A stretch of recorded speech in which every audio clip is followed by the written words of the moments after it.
Assalamualaikum warahmatullahi wabarakatuh kepada semua viewer kita di sana dan salam Aidilfitri. Lewat tu untuk cakap tapi masih lagi kan, raya kita kan memang sebulan kan Kak kan, walaupun PKP kan. Betul. Walaupun kena duduk rumah, tak boleh berjumpa dengan family-family terdekat, tapi insyaAllah raya kali ni akan mencorak satu sejarah yang baru lah kan. Semua orang terperangkap dalam rumah. Tapi insyaAllah kita ada video call, kita ada WhatsApp, boleh call je parents dari jauh, minta maaf dan sebagainya kan. Alright, okay. So hari ni kita akan berjemah talk lagi. Jemah-jemah gitu. Jemah-jemah kita bukan untuk membawang, bukan untuk bergosip ya, tapi kita jemah ni it stands for Jom Sembang Mental Health. So kita akan bercakap tentang mental health lah. Alright. Pada hari ini saya ada ajak seseorang yang sangat istimewa bagi saya, seorang kakak yang memang saya anggap macam kakak kandung saya sendiri. So bila saya rasa down ke, saya rasa serabut ke apa ke, saya akan memang contact dia untuk untuk nasihat, untuk kata-kata motivasi kan. Jadi dia akan introduce diri dia dulu. Nanti dia akan introduce diri dia. So sekarang saya akan introduce diri saya. Nama saya Muhammad Faris Nazrin, didiagnose dengan schizoaffective disorder pada tahun 2017. Jadi dah hampir 7 tahun jugalah. Hampir 3 tahun. Hampir 3 tahun hidup bersama penyakit ni. Jadi sekarang kita berbalik kepada Kak Zakira. Kak Zakira boleh tak introduce diri Kak Zakira dulu? Hai, Assalamualaikum. Apa khabar semua? Selamat Hari Raya, maaf saya batin. Seperti yang Faris dah perkenalkan tadi, nama saya Zakira, umur 32 tahun. Didiagnose dengan bipolar disorder type 2 since 2009. Oh, daripada 2009 ya Kak dah hampir 11 tahun lah Kak tu. Almost 11 years. Oh, Masya Allah, lama juga tu Kak So Kak, apa tu like the journey kan, dia mesti sesuatu yang sangat mencabar bagi akak sebab dia dah 11 tahun. Macam kalau saya pun baru 3 tahun jagung orang panggil kan. 3 tahun jagung ni pun saya dah rasa kepayahannya. Apatah lagi akak yang dah memang 11 tahun kan. Mesti ada ups and down juga kan.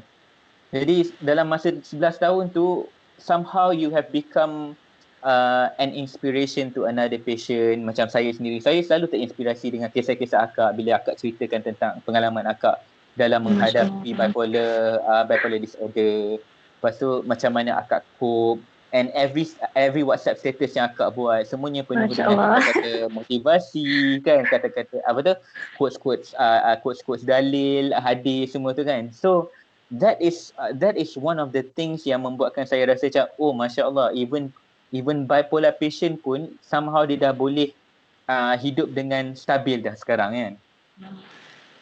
I think Faris, you flattered me lah masa tadi what you said tu. Akak tak adalah inspirational couple.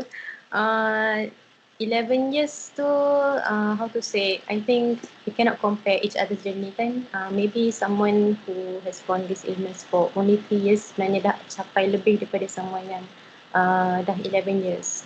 So it's an individual punya journey, very unique. And akak always, when I hear other people punya stories, akak sendiri pun terinspirasi juga.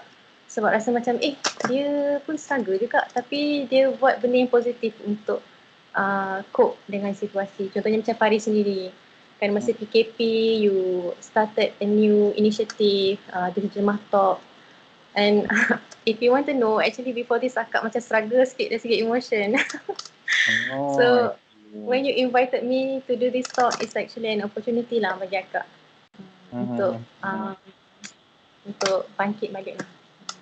Ya, kadang-kadang kita pun tak perasan yang kita ni sedang menjadi seorang yang memberi inspirasi pada orang lain kan. Kadang memang tiba-tiba ada orang mesej saya kan, keep on doing this work, you are an inspiration. Saya macam, sejak bila pula aku ni bagi inspirasi kepada orang lain? Aku ni bukan public figure. Orang Facebook biasa je. Just do outing aje lah. So that's why maybe akak tak perasan yang akak tengah jadi inspirasi pada orang lain, tapi pada saya memang akak seorang yang memang memberi inspirasi pada diri saya jugalah. Sama-sama kita. Ya, insya-Allah. So jadi Kak, kita berbalik kepada kita punya topik kali ni ya, sebab Akak kan seorang bipolar disorder patient, seorang survivor. Jadi sebelum ni adalah saya dengar juga orang kata orang bipolar ni dia kadang-kadang dia ada down dia, kadang dia ada ups dia kan. Kadang dia ni boleh jadi orang yang sangat senyap, kadang boleh jadi orang yang sangat ramah. And then boleh jadi satu hari tu dia tak bercakap dengan orang, lepas tu tiba-tiba dia belanja orang. So ramai orang terkeliru antara karakteristik dengan penyakit. Sebab nanti orang akan anggap dia ni bukan bipolar sebenarnya. Dia ni memang karakteristik dia begitu. Kan? Tapi sebenarnya dia ada bipolar. So pengalaman Akak lah sebagai seorang bipolar disorder survivor lah Kak kan. How do you really experience it when the symptoms come? Macam bila ada ups and down tu. Okay, dia macam ni. Apa yang Kak alami lah. So, I cannot speak for every bipolar patient. Because their experience may be different kan. Tapi apa yang Kak alami, when the symptoms come, we know that it's not us tau. So, sebenarnya kita pun boleh differentiate antara diri kita dengan penyakit tu. Macam tu. Contohnya, memang up and down tu memang the normal part of life. Memang normal lah kita kadang rasa sedih kan, rasa takut, rasa marah, rasa happy, rasa all kinds of feelings which is very normal. Tapi it's not normal when the feelings are not appropriate dengan situasi tu, ataupun kita tak tahu kenapa kita rasa in a certain way. Contohnya kita rasa macam tiba-tiba nak marah tapi actually tak ada benda nak marah pun. Ataupun tahap kemarahan kita tu, that the intensity of that anger is not appropriate for the kesalahan yang orang tu buat. Contohnya orang tu mungkin terlanggar bahu kita sikit je, tapi kita tu macam betul-betul marah kan. So that anger tu tak ada nak dikontrol intensity dia, then it might be an indication of a problem lah kan.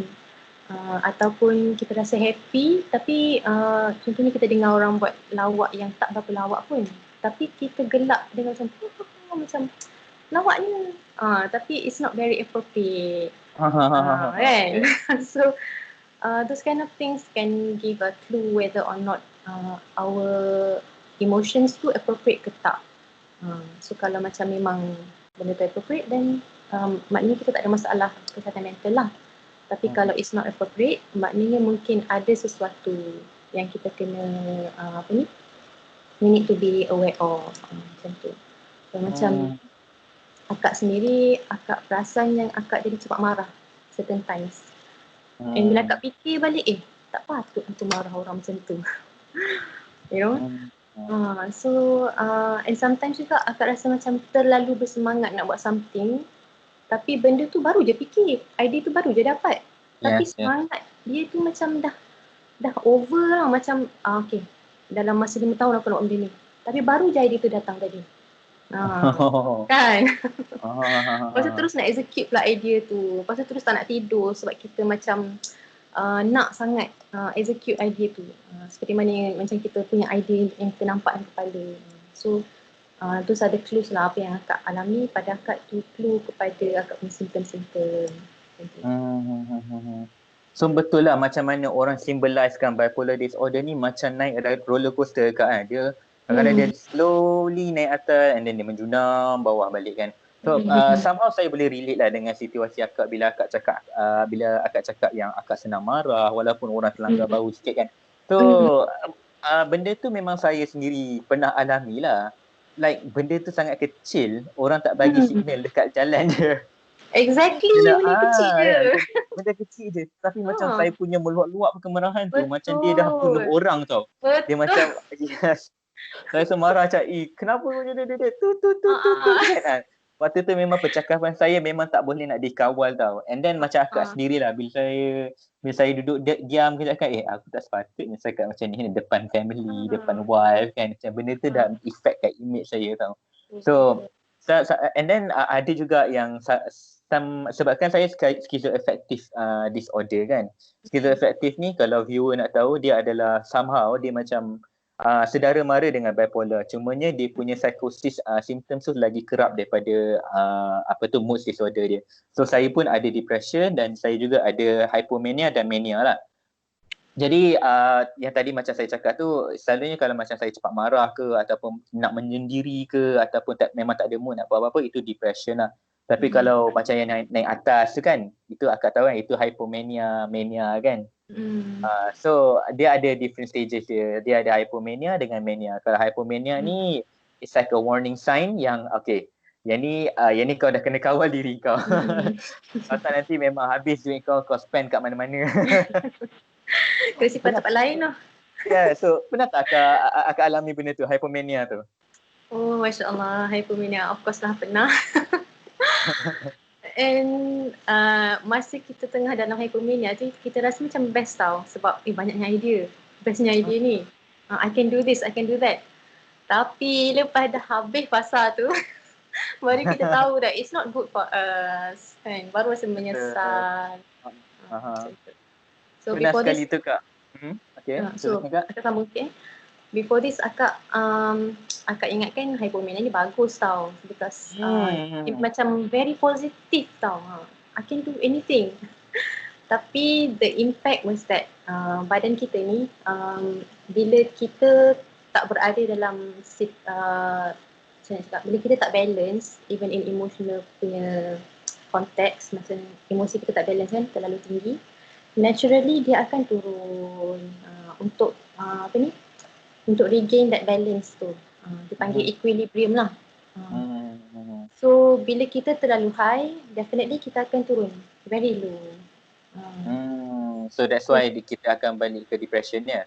Yes. So it's actually macam natural lah. So kena pandai-pandai. So saya boleh relate lah bila akak cakap yang apa tu, selalunya orang kita sendiri selalu terkeliru sama ada hypomania ni bagus atau tak. Betul tak? Sebab hypomania ni buatkan kita rasa macam bertenaga, banyak idea, tiba-tiba kita rasa kreatif, boleh buat semua benda. Tapi sebenarnya hypomania ni kalau dia tak dikawal, dia macam a ball of energy tau. Dia macam dia terkumpul dulu macam, how do we say, dia macam light bulb mentol. So bila banyak sangat current, dia memang terang, semua orang boleh nampak dia. So, dia akan menerangi seluruh pelosok bilik ni. Tapi at one point bila dia dah terlampau banyak energi, dia meletup. Betul.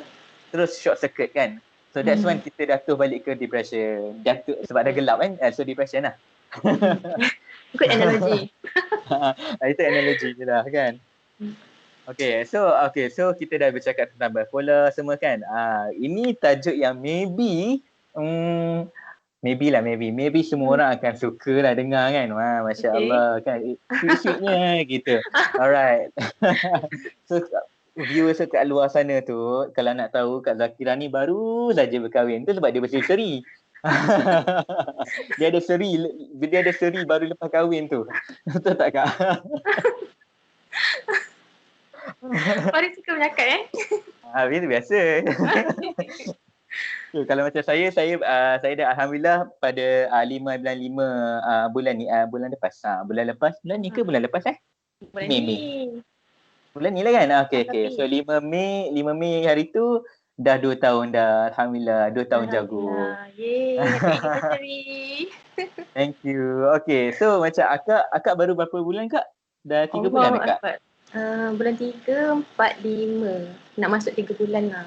Oh, nak masuk 3 bulan dah. Alhamdulillah. So, okay Kak, kali ni kita lebih spesifik dan saya minta maaf sangat kepada viewer sana if let's say kami punya pengisian ni not single people friendly.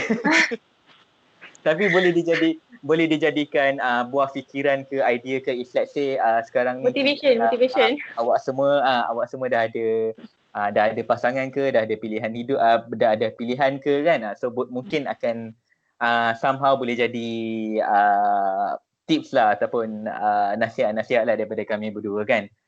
Kami bukannya dah 10 tahun kahwin, baru saja sangat berkahwin kan. So kami akan cerita apa yang kami dah alami sajalah. So bagi akak lah Kak kan, akak seorang pejuang bipolar disorder. Betul. Dan Abang Said, suami akak, Abang Sadi, okay. Abang Sadi, suami akak, adakah dia seorang pesakit juga? Dia tak ada penyakit mental lah. Setakat yang kita tahu. Tapi his extended family ada yang ada penyakit mental, yang ada yang depression. So maknanya dia dah expose dengan isu-isu kesihatan mental lah ya. So it's not like macam penyakit mental, apa benda ni, tak ada. So he's already aware lah. Alhamdulillah. So akak boleh tak akak ceritakan pengalaman akak sikit, bagaimana akak menceritakan kepada bakal suami akak tu tentang penyakit akak tu dan macam mana penerimaan dia terhadap akak? Okay, masa tu kita orang masih berkenalan lah dalam fasa berkawan, sebelum bertunang lagi. So akak before akak approach dia pasal isu ni, akak ditanya beberapa, minta nasihat lah from a few people.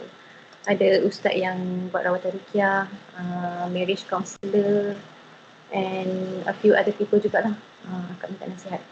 So based on nasihat diorang tu, akak cuba akak cerita in a way that is lebih kepada bercerita tau. Macam saya ada penyakit mental, dah berapa lama sakit kan, dan sekarang dalam fasa apa, am I stable ke apa ke. So beritahu terus terang lah, akak makan ubat ke apa ke semua tu. And daripada situ akak tengok cara dia respond. So nampak after akak cerita tu dia macam memang sebelum akak cerita tu memang nervous lah. Kan tak tahu macam mana penerimaan dia kan. Tapi pada akak, because we don't want to marry someone based on a lie or based on unrealistic expectation. True. So kena be honest lah, kan? Come as we are lah. Apa-apa penyakit kita ada, kena bagi tahu lah. So akak kumpul kekuatan dan akak beritahu dia. Terus WhatsApp je lah, tak adalah call semua, tak ada. So daripada situ nampak dia punya respon tu memang very positive. Akak dia tanya dia pasal stigma semua tu, dan akak beritahu akak jenis yang advocate.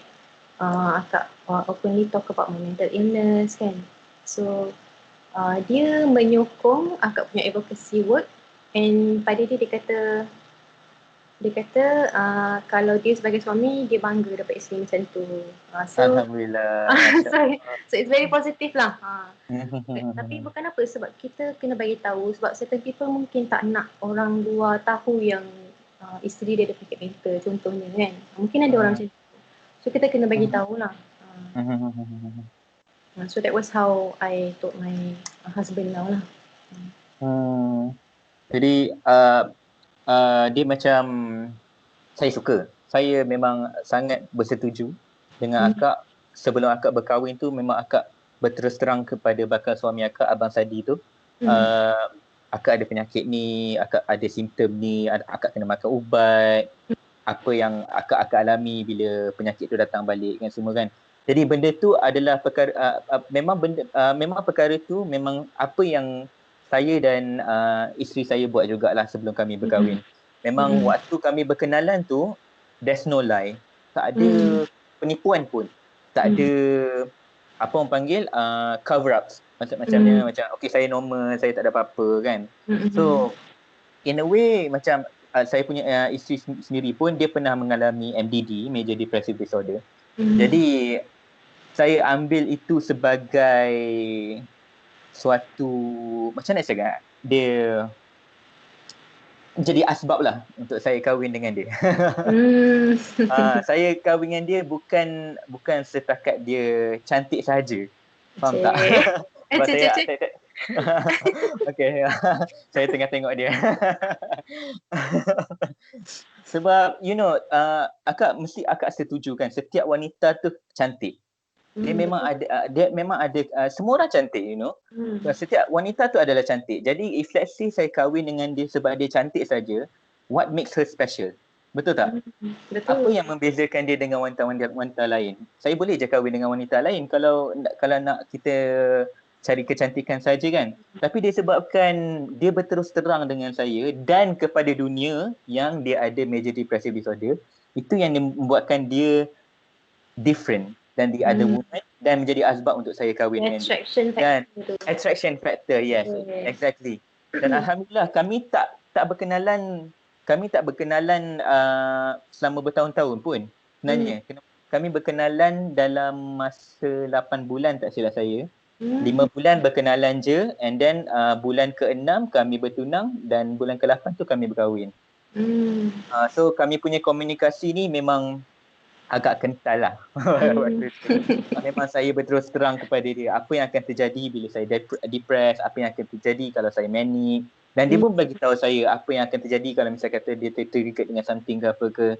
Jadi that's the key of marriage sebenarnya. That's the key of getting to know each other, getting to know your spouse, getting to know your future husband or wife.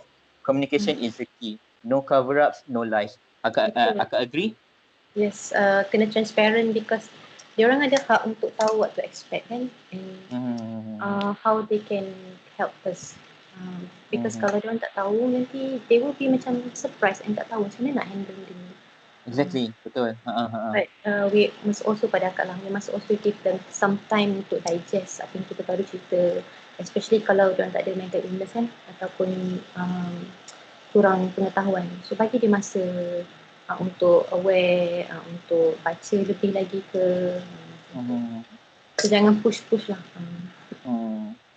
Okay Kak, selama Kak 3 bulan berkahwin ni Kak, ada tak fasa-fasa? Yelah, kita kan dalam perkahwinan ni it's a macam mana? It's a continuous process where we get to know our spouse.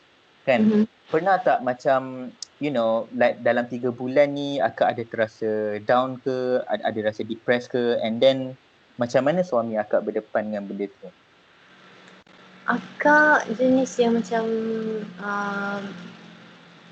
because dah 11 tahun kan, so kadang-kadang tu macam nak rasa down tu dia macam dah ada warning signs dia tau. So akak akan prevent before it happens.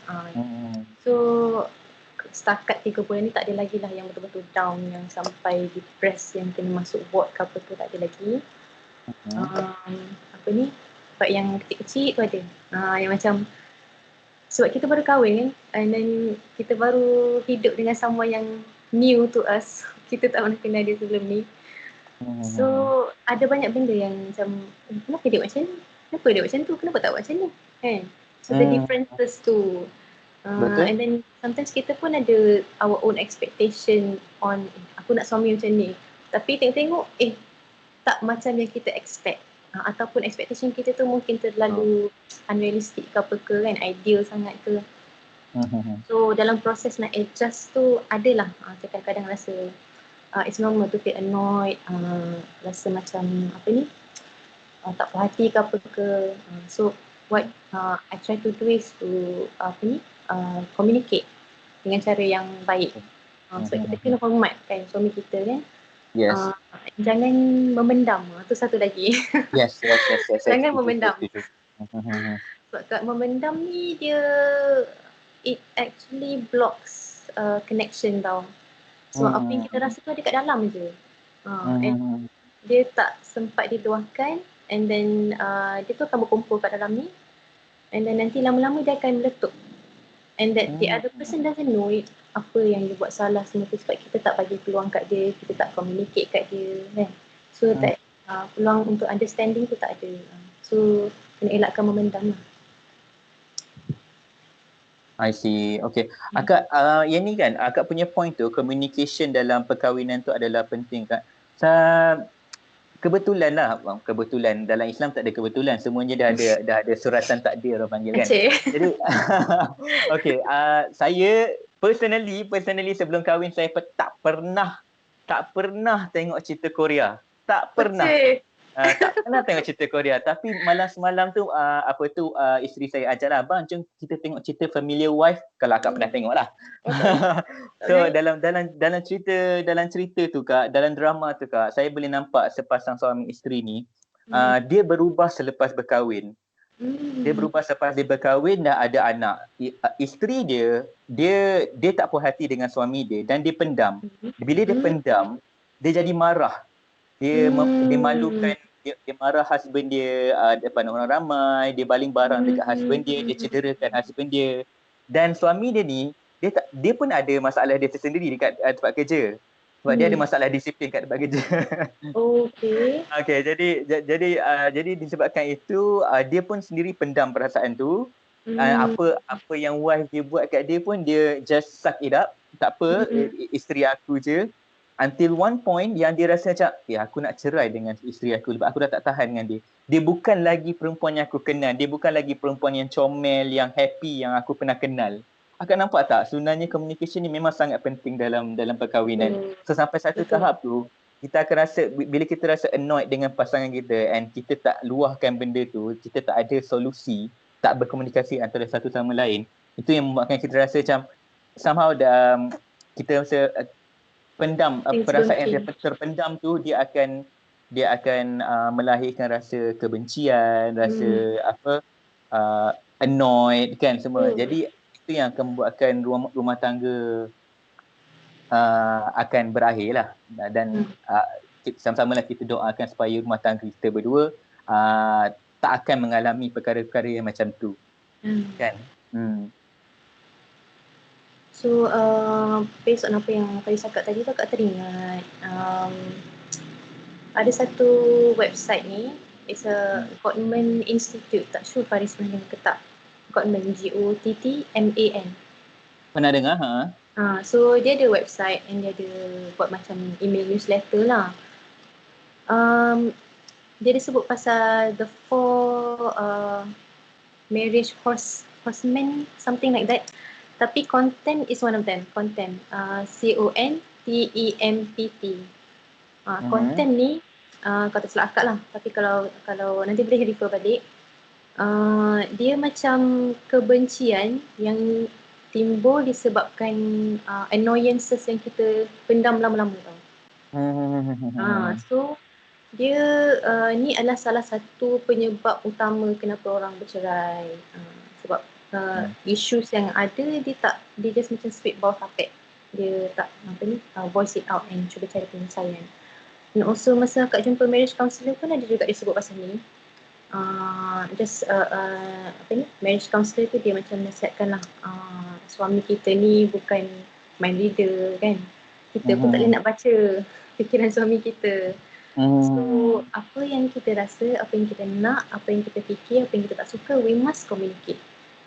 Kadang mungkin kita rasa macam dia ni jodoh aku, mesti dia tahu apa yang aku suka, mesti dia boleh tahu apa yang aku tak suka, kenapa dia buat macam ni? Padahal dia manusia biasa je kan. So maybe boleh rujuk lah website Gottman Institute tu satu, and I will share some other resources yang akak buat rujukan juga. Okay, insyaAllah. So, okay Kak, sebelum saya berkahwin kan, saya pernah menyatakan hasrat saya untuk berkahwin kepada mak saya. Dan ini bukanlah disebabkan stigma atau apa. Cuma biasalah kalau mak-mak ni dia akan rasa concern anak dia dah sakit, kemudian nak mulakan hidup baru dengan seseorang pula kan. Jadi saya tanya dia, Ma, abang nak kahwin kan? Lepas tu satu soalan yang dia tanya balik adalah, boleh ke bang? Jadi soalan tu, boleh ke bang? Dia bukan nak katakan yang dia ni memberi stigma, cumanya dia rasa risau. Dia rasa risau dengan keadaan kita kan, yang masih lagi menerima rawatan di hospital, yang masih makan ubat, yang kadang-kadang mood pun tak menentu, tiba-tiba nak kahwin. So mak rasa risau, dia tanya soalan macam tu. So itu daripada mak saya lah. Tapi apabila saya bercerita pada kawan-kawan saya pula, saya umumkan dekat Facebook, ramailah yang tanya macam, kalau you expose yourself as a mental illness patient, ada ke orang yang nakkan kau? That kind of stigma. That is a stigma sebab dia tak risau pasal saya. Dia tak ada apa-apa kena-mengena dengan saya pun kan. Dia hanyalah netizen di Facebook. Jadi yang macam situasi mak tu lain. Mak tu risau, tapi yang ini dia memberi stigma pada kita. Macam boleh tak kahwin kan. So even saya dah kahwin sendiri pun, bila saya buat video di beberapa platform kan, dan pernah terkeluar di kaca TV juga, ramai juga yang orang memberi komen-komen yang negatif lah, macam ada yang mendoakan penceraian kami sebabkan takut nanti isteri terzalimi, macam-macam jenis stigma yang saya pun tak tahu macam mana dia orang boleh fikir benda tu. So akak lah selama 3 bulan akak berkahwin ni kak, ada tak pernah alami ataupun tak kisahlah pasal rumah tangga akak ke ataupun rumah tangga orang lain yang akak pernah dengar orang memberi stigma kepada dia disebabkan dia pesakit mental dan dia dah berkahwin? So apa yang Kak alami lebih kepada internal stigma lah. Sebab akak ada perhati kan, macam yang kes Faris cerita your experiences tu, and akak pun tengok dekat Facebook Faris, komen-komen semua tu, and akak saya nak cakap, kita yelah orang cubit peha kiri, kita peha kanan tu terasa juga kan. So it made me think juga, aku ni boleh ke kahwin masa tu single lagi. So rasa tak yakin dengan diri. So itu adalah self stigma lah kan? Self stigma. Benda yang stigma daripada luar, kita internalize tu dipanggil self stigma lah. So akak masa tu macam, ada ke orang nak kahwin dengan aku ni? Macam tu, pernah terfikir tau. And akak rasa ramai pesakit mental pun akan fikir benda yang sama. Sebab it's very common stigma that people think nanti kalau kahwin tak menyusahkan suami ke, tak menyusahkan isteri ke kan, dengan keadaan kita tak stable ni kan. So akak minta nasihat lah daripada ustaz-ustaz dengan marriage counselor. Ni akak rasa that is the thing that help to shift my mind tau. So the way they explain it to me masa tu memang betul-betul mengubah persepsi akak pada pesakit mental. Sebab the thing is, bila kita ada penyakit mental, sometimes because symptom tu berada dengan diri kita for a long time, sometimes it occupies our perception that kita ni pesakit mental je. We are no more than that. Kan? Kita rasa macam hilang sense of ourselves ataupun kita terlupa. Dan kita ni ada identiti kita sendiri, ada kekuatan sendiri kan. Despite the illnesses, kita ada qualities kita yang bagus, yang baik, yang orang lain nampak tapi mungkin kita tak nampak sebab kita terlalu busy dengan penyakit ni. So bila akak jumpa ustaz, akak cakap dengan marriage counselor, they say that pesakit mental pun manusia juga kan. Kita pun ada fitrah juga, kita nak pasangan kan. And this illness doesn't happen every day kan. Ada hari yang kita okay, ada hari yang mungkin kita tak okay. Tapi with time, with pengalaman, with experience, we may build coping skills kan. Mungkin the first few times kita cuba coping skills tu tak menjadi, tapi lepas tu lama-lama makin okay. Makin lama kita makin boleh prevent episodes yang lebih teruk lagi kan. Yes. Intensity tu makin berkurang. So sebenarnya pada akak lah, kita jangan judge diri kita based on our situation sekarang lah. We have potential untuk jadi lagi baik. We have potential to recover kan. Yes. So but yes, internal stigma tu memang ada. Akak pernah alami sendiri jugalah. Kadang-kadang you know, the first 3 months ni kadang-kadang rasa macam sebab letih kan, one of the symptom akak ialah cepat rasa letih and rasa blur. So bila rasa letih, rasa blur, jadi susah nak buat kerja-kerja rumah kan. So it's struggling lah for me. And kadang-kadang akak rasa macam, alah, kenapa lah aku kahwin? Kan macam kesian suami. Rasa macam tu. Kita pula fikir kesian kat suami kawan kita. Suami tak ada, kita macam tu. But it's our own perception kan. Kita yang judge diri kita. So what I do lah masa mengalami benda macam tu is to remind myself that ni memang part and parcel of ada penyakit mental. Sometimes kita kena rehat. So kena treat ourselves with compassion. So maybe kalau kita rasa penat sangat, tak larat nak contohnya buka WhatsApp pun penat kan. Kadang-kadang dia rasa macam tu. So tak payah buka WhatsApp. Simple. So sebenarnya memang self stigma ni continuously lah. Macam dia ada time-time dia dan dia tak akan stop pun. Jadi it's up to us sebenarnya untuk counter back kita punya self stigma tu dengan apa buat dengan komunikasi dengan apa tu kita punya pasangan juga kan. Am I being a bad wife ke apa kan? So nanti yes, so pasangan kita nanti boleh pujuk kita balik kan. So saya suka sangat apa yang akak cakap yang apa tu penyakit pesakit mental juga ada hak untuk berkahwin, untuk apa tu, untuk memenuhi fitrah dia kan. Jadi memang untuk take home message pada kita punya viewer ya, pesakit mental berhak untuk berkahwin seperti orang biasa dengan syarat mesti mendapatkan rawatan, mesti mendapatkan counselling session supaya masa kahwin nanti dia akan, bukan nak kata dia nak kata benda tu akan memudahkan perkahwinan, tak, cuma dia akan memudahkan cara kita, membantu kita macam mana kita nak cope dengan kita punya symptoms dan macam mana kita nak kekalkan kita punya perkahwinan nanti. So no problem, mental patients tak ada apa-apa masalah pun nak kahwin. So jangan judge orang yang ada penyakit mental kata dia orang tak berhak untuk berkahwin dan akan menyusahkan dia orang punya pasangan. Even orang normal pun kalau kahwin pun mesti ada dia punya ups and downs, mesti ada dia punya konflik. Jadi apatah lagi pesakit mental kan. So it's all the same. So boleh kahwin. Siapa nak kahwin, kahwin cepat tak tambah-tambah ni musim PKP kan. So tak banyak keluar duit. Buat dekat rumah je. Jimat. Yes, okay. Okay Kak, so kita dah berceloteh panjang ni. Suka sangat dengan agak punya pengisian dan insya-Allah akan memberi banyak input kepada viewer kita di luar sana Kak. Jadi boleh tak Akak bagi dalam 1-2 take home messages kepada kita punya viewer? Okay, take home message. Believe in yourself. Kalau rasa down, jangan down lama-lama sangat. Because we have the capacity untuk rise balik. Kita boleh bangkit balik. Reach out to people, call kawan-kawan ke, call family ke, luahkan perasaan. Kalau rasa tak nak bercakap, message ke, WhatsApp ke.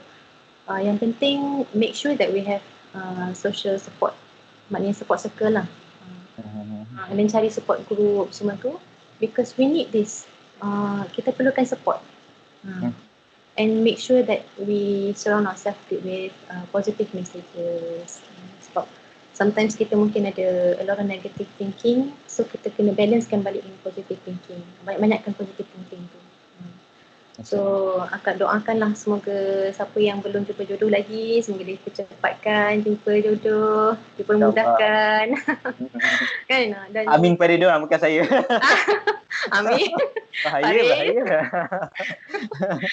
Okey, amin insya-Allah. Yang mana single tu, yang mana rasa down, yang rasa macam ada mungkin dia orang tak ada pasangan hidup ke apa ke,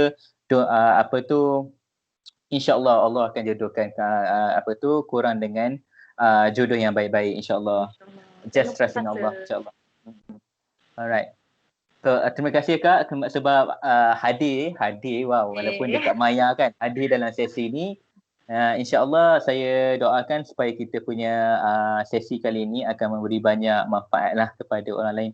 Sebab ada saya tak silap ada satu hadis ni yang kata yang orang yang Allah kasihi adalah orang yang memberi manfaat kepada orang lain. Jadi saya harapkan apa yang kita buat ni akan memberi manfaat kepada orang yang tiada penyakit mental dan juga orang yang ada penyakit mental supaya mereka boleh memahami satu sama lain lah. Okay Kak, terima kasih. Selamat Hari Raya. Nanti insyaAllah apa hal kita roger lagi dalam Jemaah Talk dalam sesi yang akan datang. Okay viewer dekat luar sana, Assalamualaikum warahmatullahi wabarakatuh. Assalamualaikum.